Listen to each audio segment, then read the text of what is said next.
On the 10th of July 2017, Man United signed Romelu Lukaku for an initial £75 million, still the third largest fee in their history. Having scored at least 20 goals in each of the 3 previous seasons for Everton, including 25 in the league alone in 2016-17, a figure topped only by Harry Kane, Jose Mourinho saw him as the perfect long-term replacement for a then 35-year-old Zlatan Ibrahimovic. And although 42 goals in 96 games followed, just 2 years later Lukaku would be sold on to Inter Milan at a £9 million loss, with United's fan base split over his success. Spurred on by his perceived failure in Manchester, the 89-cap Belgian has been a man reborn in Milan, racking up a remarkable 56 goals and 10 assists in 80 games for the club to date, propelling them into title contention. Today on EFD Explains, we want to analyse whether Man United made a mistake in selling Romelu Lukaku and how he has finally established himself as a truly world-class forward at Inter.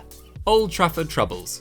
Romelu Lukaku's arrival at Old Trafford was met with a massive degree of excitement. Here was a talented striker, just the 4th player to score 80 Premier League goals before turning 24, rejecting a return to champions Chelsea to sign for Jose Mourinho, the very manager who had sanctioned his permanent departure from Stamford Bridge 3 years earlier. As one of only 3 players, along with Aguero and Giroud, to score 10 goals in each of the previous 5 Premier League seasons, he was expected to add consistency to a front line that prior to Zlatan's arrival hadn't had a single player hit 20 goals in all competitions for 3 campaigns. And his start at United was simply electric. He became just the 4th player to score 2 goals on debut against West Ham, and backed that up with further strikes in 5 of his next 6 league games, including an effort against his former club Everton. By the end of September, Lukaku had scored 10 goals in his first 9 games, breaking Bobby Charlton's previous record of 9-9 set in 1956. Although that season eventually ended in disappointment with Chelsea winning the FA Cup, and United finishing 19 points behind City Centurions,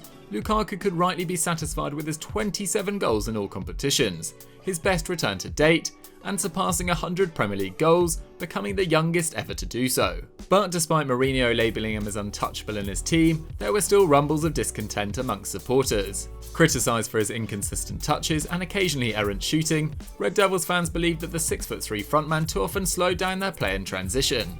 And after just 7 wins in their opening 17 league games the following campaign, and 5 defeats including to both of their biggest rivals City and Liverpool, United was 6th on the 16th of December and Mourinho was fired. Having scored just 6 goals in 22 games up to that point that campaign, Lukaku was dropped for Solskjaer's first game in charge against Cardiff and United won 5-0. At that point it was easy to see why. Not only had the Belgian struggled in front of goal that season, but he had already been caught offside 23 times and was covering just 8.4 kilometres per game, the 4th lowest of any striker in the division. This didn't seem to fit in with Solskjaer's high-intensity counter-attacking style that was built around Martial, Rashford and Lingard in those early months. Lukaku though would still provide moments of quality, not least with braces against Crystal Palace and Southampton in consecutive games, and another double against PSG, the game that persuaded the United hierarchy to appoint Solskjaer on a full-time basis, and took the Red Devils to a first Champions League quarter-final since 2013-14 under David Moyes. But ultimately it ended in disappointment. He failed to score in his final 8 games for United, adding to his 9-game and 7-game droughts earlier in the season, as they failed to win any of their final 5 league games and finished with 66 points, their 2nd lowest tally since 1990-91. With his shots per 90 having fallen 15% on the previous campaign to just 2.3, 0.9 fewer than Marcus Rashford, and his record of 1 goal in 22 matches against the top 6, the same tally as Dan James to date, it was felt United could do better, and his transfer to Inter Milan was sanctioned. Rebirth. Lukaku's arrival at Inter Milan was a big moment, not only for the Nerrazurri who smashed their transfer record by £25 million, set when they signed Christian Vieri in 1999, but Italian football as a whole. He arrived as a 26-year-old striker with close to 190 club strikes to his name, who ranked 8th for active international goalscorers, for the 3rd largest fee in Italian football history. Lukaku came ready to perform. A dart off the pitch saw a drastic change in his weight, which according to Gary Neville had swelled to over 100 kgs in his final months in Manchester. He arrived leaner, stronger and with a fierce determination to prove the doubters wrong. Firing back at Neville, "Don't question my professionalism," in an interview with BBC Sport. Under the tutelage of Antonio Conte, the man he'd turned down prior to his move to Old Trafford, and paired with the emerging Lautaro Martinez in the Italians' preferred 3-4-1-2 or 3-5-2 formation, Lukaku has come alive, contributing 0.8 goals per game across the last 18 months. To put that in context, that's only 0.1 less than Sergio Aguero has averaged across his time at Man City.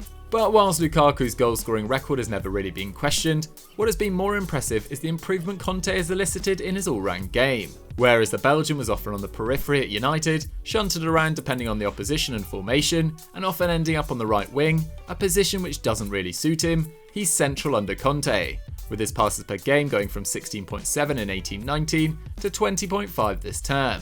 But that doesn't tell the whole story. Lukaku's technical improvement has been clear for all to see, with his ability to dribble with the ball comfortably at high speeds almost unrecognisable from his time in England. Only 6 Serie A players have carried the ball into the penalty area more often, and he only miscontrols the ball 2.5 times per 90, with his success when receiving the ball jumping from 55% in 18-19 to 60% this term. Now playing for a side built around his strengths, it's no surprise to see that Lukaku's shots leap from 2.3 per 90 in his final campaign in England to 3.2 this term. It's remarkable that he now takes more shots per 90 inside the box, 2.4, a tally which ranks 8th in Italy, than he did from any position in that final season. Take more shots from better areas, and it's no surprise to see his expected goals per 90 has risen to 0.81 this term, a 0.18 improvement on last season, and the best record of his career. But it's Lukaku's link-up play that has developed beyond recognition, with his ability to drop deep and find teammates reflected in his progressive passes rising to 2.4 per 90 this term, from 1.9 in 18-19. When a pass isn't on, Lukaku is now confident in spinning his man before sprinting towards goal, completing 1.5 carries into the final third per 90, up from just 0.6 under Solskjaer.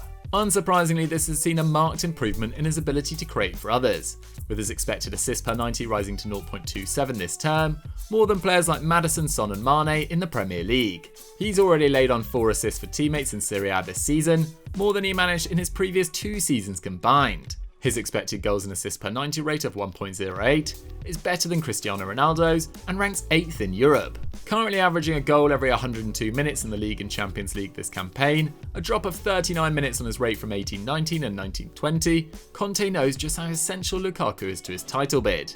Telling Sky Italia recently, Romelu is a different player to what he was a year ago. Before continuing, you can just see the way he receives the ball, the way he moves, everything has improved. So with Lukaku now playing at the top of his game, this begs the question, should United have let him go? The past and the future. It's quite clear that Man United are improving under Ole Gunnar Solskjaer. 10 points off leaders Man City after 24 games, they've won 4 more games and accrued 30 more points than at this stage in 2019-20. They are on track to finish with 73 points, which whilst far from spectacular would represent a 7-point improvement on last term and be their second best tally since Sir Alex's departure in 2013. Whilst United have excelled going forward with no side scoring more than their 50 league goals at the time of writing, Bruno Fernandes has contributed 23 of them, a massive 46%. Marcus Rashford, whilst an excellent all-round footballer, still lacks a killer instinct, only operating at 0.34 expected goals per 90, worse than Daniel James. With Anthony Martial strangely off colour all season, much of the goal-scoring burden has fallen on Edinson Cavani, who has netted 6 league goals at an average of 1 every 142 minutes. The Uruguayan might have impressed with his movement and predatory instincts reflected in the fact he has operated at 0.68 expected goals per 90, third behind Jamie Vardy and Anwar El-Ghazi in the Premier League, but at 33 he certainly won't go on forever. Could United have stuck with Lukaku as their long-term option at number 9? Well, it's difficult to say, and what's clear is that the £66 million they made in the summer of 2019 on an unhappy player who didn't fit their system at the time helped their bottom line, after they splurged just shy of £144 million on Maguire, Wan-Bissaka and James, followed by a further £49.5 million on Bruno in January. Who knows whether United could have afforded to sign their Portuguese Magnifico, who has contributed 38 goals in 38 league games since his arrival, 7 more than next best Harry Kane in the same period, if they hadn't sold Lukaku. But it might yet be a move that United comes to regret. Despite a net spend of £128 million since the start of 2019-20, £104 million more than AC Milan in the same period, Inter find themselves just 1 point ahead of the Rossoneri at the time of writing, having been knocked out of the Coppa Italia at the semi-final stage and exited the Champions League in embarrassing fashion. There is no guarantee Lukaku will get his hands on a trophy this season despite his best efforts. The Athletic's David Ornstein claims Romelu Lukaku is on Man City's list of preferred striking targets this summer alongside Erling Haaland and Danny Ings. And at 27 years old, there is no doubt the Belgian would strongly consider an approach from the citizens, who were odds on to win a 3rd Premier League title in 4 years this May. If it does materialise, no doubt the talk around Man United's potential mistake will only grow. So guys, that's all we've got time for on this week's EFD Explain, but what do you think? Do you think Man United made a mistake in selling Romelu Lukaku? Let me know your thoughts in the comments down below. If you've enjoyed this video, don't forget to smash that like button, subscribe to the channel and click on screen for another great EFD video, and I'll catch you next time.